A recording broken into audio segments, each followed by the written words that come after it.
ট্যাঙ্কি খারাপ দেখে গাড়ির তেল ধোয়া লাগে, কোম্পানি চাকরি করি ট্যাঙ্কি খালি তুলে হয় না। কি এই জায়গা তো তেল দিচ্ছে, অন্য জায়গায় তাও দিচ্ছে না। অন্য জায়গায় পাচ্ছেন না? না। আচ্ছা আচ্ছা। তো বন্ধুরা, এই মুহূর্তে অবস্থান করছি করিম ফিলিং স্টেশন। এটা হচ্ছে শেখার কালু। তো যাচ্ছিলাম দুপচাচিয়া, যাওয়ার পথে এখানে আসলাম। তো আসার পরে আপনাদেরকে একটা দৃশ্য দেখাই, সেটা হচ্ছে তেলের সংকট। এই যে সামনে দেখতে পাচ্ছেন, এই যে সামনে বাইকার যে ভাইগুলো আছেন সবাই এখানে আছেন, তেল নিচ্ছেন। দেখেন কি ভিড়। তো আমিও যাচ্ছিলাম দুপচাচিয়া যাওয়ার পথে এখানে থামলাম আর কি। এই যে সজীব ভাই আছে সাথে, আমরা দুজন যাচ্ছিলাম। ভাই কতক্ষণ লাইনে আছেন? 15-20 মিনিট হবে। আমার মনে হয় আধা ঘন্টা পরে 200 টাকা তেল পাবো। আচ্ছা আচ্ছা। তো আরও দুই একজন ভাইয়ের কাছ থেকে শুনি। আসসালামু আলাইকুম। ওয়ালাইকুম আসসালাম। ভাই ভাই ভালো আছেন আপনার? জি আলহামদুলিল্লাহ, আপনি ভালো আছেন? হ্যাঁ আছি আলহামদুলিল্লাহ। ভাই তেলের ভিড় দেখছেন? হ্যাঁ, এটা দেখার জন্য। এটা অল্প, সমস্যা নাই। কখন আছেন? এই তো মনে করেন যে মিনিট 5 হবে। মিনিট 5। হ্যাঁ। তেল আপনার গাড়িতে আছে নাকি? তেল গাড়িতে আছে, কিন্তু আমাকে ট্যাঙ্কি খারাপ দেখে গাড়ির তেল ধোয়া লাগে, কোম্পানি চাকরি করি ট্যাঙ্কি খালি তুলে হয় না। আচ্ছা আচ্ছা, এই জন্য একটু দুই একজন বেশি থাকলে ভালো হয়। হ্যাঁ, তেল চলে যে ট্যাঙ্কি ফুটা হয়েছে, ট্যাঙ্কি ফুটা আচ্ছা, আজকে এখানে কত লিটার করে দেওয়া হচ্ছে জানেন কি কিছু? ওই যে 200 টাকা দিবে। 200 টাকা। সমস্যা নেই। ভাইয়া তেল কত টাকা দিচ্ছে এখানে? 200 টাকার তেল দেয়। এর বেশি দিচ্ছে না? না আচ্ছা, আপনি কতক্ষণ যাবত আসছেন এখানে? আমি আইছি তো 10 মিনিট। 10 মিনিট। তো বন্ধুরা, এই যে দেখতে পাচ্ছেন অনেকজনই কিন্তু এখানে অপেক্ষা করছে, এই যে চারপাশে সবাই। তো প্রত্যেকেই এরকম, কেউ আধা ঘন্টা আগে আসছে, কেউ 1 ঘন্টা হচ্ছে, এরকম লাইনে দাঁড়ায় আছে। লাইনে থেকে কিন্তু তারা তেল নেওয়ার চেষ্টা করতেছে। এই যে দেখেন প্রত্যেকজন সবাই কিন্তু এখানে আছে, অনেকজন। এই পাশে এক লাইন আছে এবং এখান থেকে ওই পাশে দেখতে পাচ্ছি, ওই পাশেও এক লাইন আছে।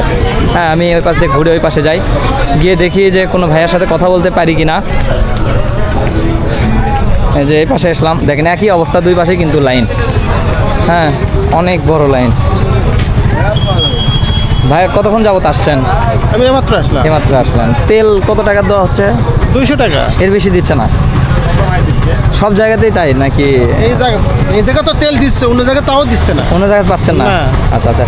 দুপচাচিয়ার ভেতরে কি ওদিকে অবস্থা? না, আমি আদম থেকে ওদিক থেকে আসতেছি। আচ্ছা আচ্ছা। ওদিকে নাই, শুধু এই জায়গাতেই তেল দিচ্ছে, 200 টাকা বেশি তেল দিচ্ছে।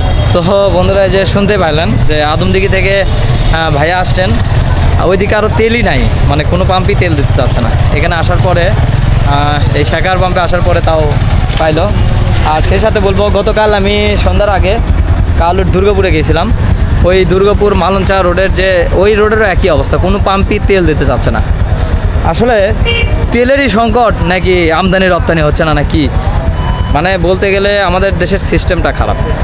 আমার মনে হয় না যে এরকম কোনো সংকট আছে। আমরা নিউজে দেখি বা খবরে দেখি বা পত্রিকায় দেখি যে কোনো সংকট নাই, সব কিছু শিথিল আছে, সঠিক আছে। কিন্তু এই যে আমাদের দেশের যে ব্যবসায়ীগুলোরা আছেন, তারা কিন্তু এই সিন্ডিকেটগুলো করে থাকেন, যার কারণেই এই সাধারণ মানুষ, সাধারণ জনগণ কিন্তু এই ভুক্তভোগী হয়ে থাকে।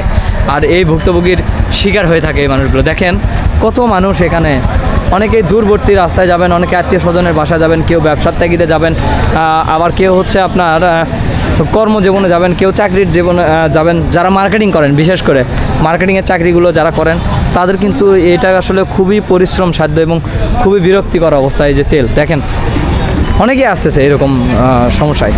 তো যাই হোক, এখানে যে তেল পাওয়া যাচ্ছে, এই যে আরেকটা ভাই আসছে, দেখেন চারপাশে কিন্তু ওই যে আরেকটা ভাই আসলো। তো এইরকম তেল সংকট, এটা আসলে সংকট কিনা আপনারা কমেন্টে মতামত দেবেন যে আসলে সংকট কিনা নাকি এটা সিন্ডিকেট, এটা একটু আপনারা জানাবেন।